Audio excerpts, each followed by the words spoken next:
कहते हैं ना, क्वालिटी क्वांटिटी पर भारी पड़ जाती है। क्या कुछ ऐसा ही कर रहा है भारत। अचानक से चाइना के चौक पॉइंट के पास भारतीय सबमरीन आकर निकल कर बाहर आ गए। 8 सबमरीन। भारत ने आखिर ऐसा क्यों किया है, जानेंगे क्या है मामला।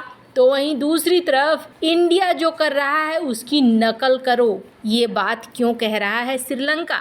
जियोपॉलिटिक्स में बहुत कुछ चल रहा है, जानने को मिलेगा बहुत कुछ। आइए जानते हैं इन खबरों को विस्तार से। श्रीलंका के राष्ट्रपति रानिल विक्रमसिंघे ने भारत की तारीफ की है और कहा है कि उनका देश इंडिया की कॉपी करते हुए आगे बढ़ सकता है। एक कार्यक्रम में बोलते हुए विक्रमसिंघे ने कहा कि ये साफ था कि तकनीक के स्तर पर और संस्थानों को खड़ा करने के मामले में हमें मदद की ज़रूरत होगी। मुझे लगा कि भारत सबसे बेहतर विकल्प है। इसके लिए मैंने बीते साल इंडिया के पीएम नरेंद्र मोदी से बात, उनसे मुझे अच्छा रिस्पॉन्स मिला और हमारी मदद भी भारत की ओर से की गई। रानिल विक्रमसिंघे ने कहा कि भारत एक ऐसा देश है जिसने शून्य का आविष्कार किया है और फिर आगे बढ़ते हुए आज काफ़ी तरक्की कर ली है। मैं ये कह सकता हूँ कि भारत ने जिस तरह से खुद को आगे बढ़ाया है वो समझने लायक है। हम इसको अपने देश में लागू कर सकते हैं। डिजिटल बुनियादी ढांचे पर श्रीलंका के राष्ट्रपति ने कहा कि भारत जो कर रहा है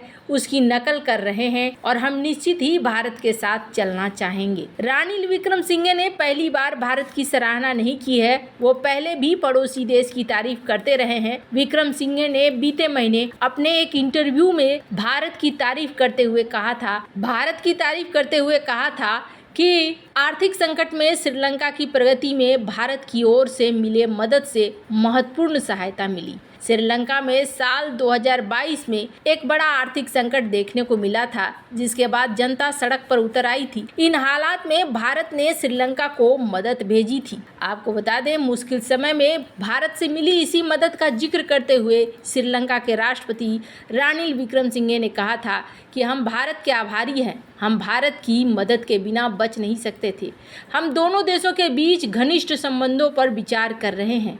विक्रमसिंघे ने यह भी कहा कि वो आईआईटी मद्रास की एक ब्रांच को श्रीलंका की कैंडी में खोलना चाहते हैं। उन्होंने भारत के साथ मजबूत आर्थिक संबंध बनाने और कनेक्टिविटी में सुधार का भी आग्रह किया है। खैर, अब ये श्रीलंका जहां एक तरफ भारत की तारीफ कर रहा है तो वहीं दूसरी तरफ एक बड़ा बवाल मचा दिया है भारत की वेस्टर्न कमांड ने। और जिस तरीके से भारत की 8 नेवी निकलकर सामने आ गई है। पिछले 2 दिनों से भारत की नेवी ने अपने सबमरीन के पावर को दुनिया को दिखलाया है। 30 सालों में जो भारत ने कभी नहीं किया था वो भारत ने अब कर दिया है। मलक्का स्ट्रेट, ये जो इलाका देख रहे हैं, इस इलाके से चाइना बहुत डरता है। और डरने के पीछे कारण क्या है? डरने के पीछे बड़ा कारण ये है कि यहाँ से चाइना का व्यापार चलता है बहुत लंबा, करीब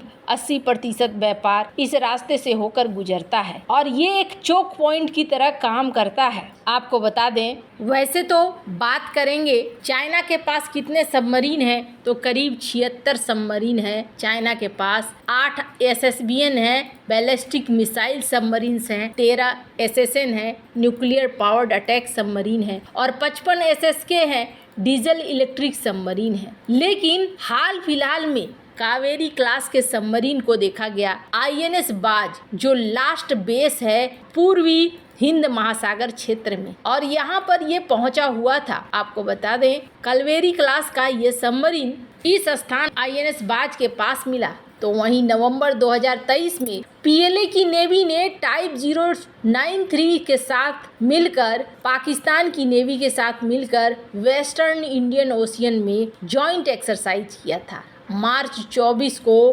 भारतीय नेवी ने अनाउंस किया कि कावेरी क्लास की सबमरीन कैंपबेल जा रही है। और ये कैंपबेल कहाँ पर है? इंडिया के दक्षिणी पोर्ट निकोबार ग्रुप का आइलैंड। और ये कहाँ पर दिखता है? स्क्रीन पर देख सकते हैं आप, ये स्ट्रेट ऑफ मलक्का के पास है।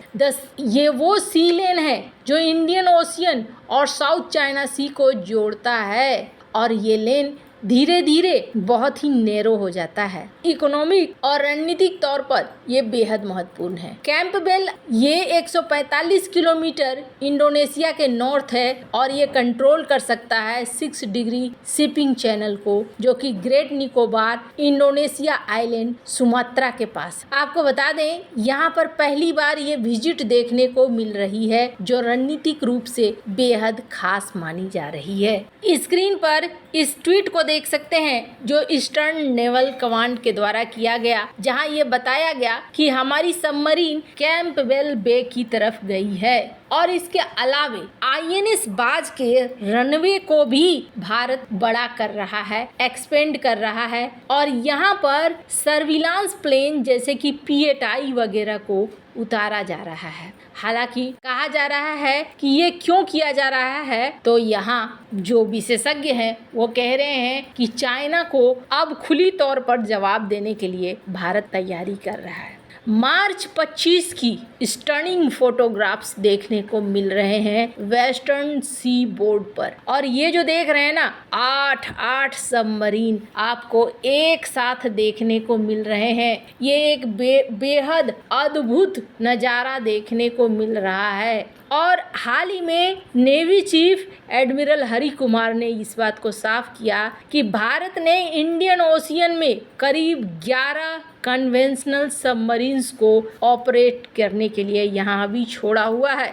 हिंद महासागर क्षेत्र में 11 सबमरीन, 30 युद्धपोत इस वक्त उतारे गए हैं और ये सबसे बड़ा नंबर है जो इस वक्त देखने को मिल रहा है इस क्षेत्र में। कहा जा रहा है कि पिछले 2 दशकों में 20 साल में ये पहली बार देखने को मिल रहा है कि इतनी बड़ी संख्या में हिंद महासागर क्षेत्र में भारत ने सबमरीन और युद्धपोतों को उतारा है। और ये सब कुछ क्यों हो रहा है, तो बेहद साफ सी बात है, ये सब कुछ हो रहा है कि चाइना का एग्रेशन, आक्रामकता बढ़ता चला जा रहा है। चाइना हिंद महासागर क्षेत्र में भी अपनी नजरें फेर रहा है। ऐसे में ये पूरी की पूरी फ्लीट यहाँ पर उतारी गई है। आपको बता दें, इसमें जर्मन ओरिजिन के हैं, इंडियन ओरिजिन के हैं और फ्रांस ओरिजिन के भी हैं, तो रूस ओरिजिन के भी हैं। फिलहाल भारत प्रोजेक्ट 75I के तहत और भी सबमरीन बनाने के लिए आगे बढ़ रहा है, लेकिन अभी भी ये प्रोजेक्ट उतना ज़्यादा तेजी से आगे नहीं बढ़ा है। जर्मनी और स्पेन दोनों ही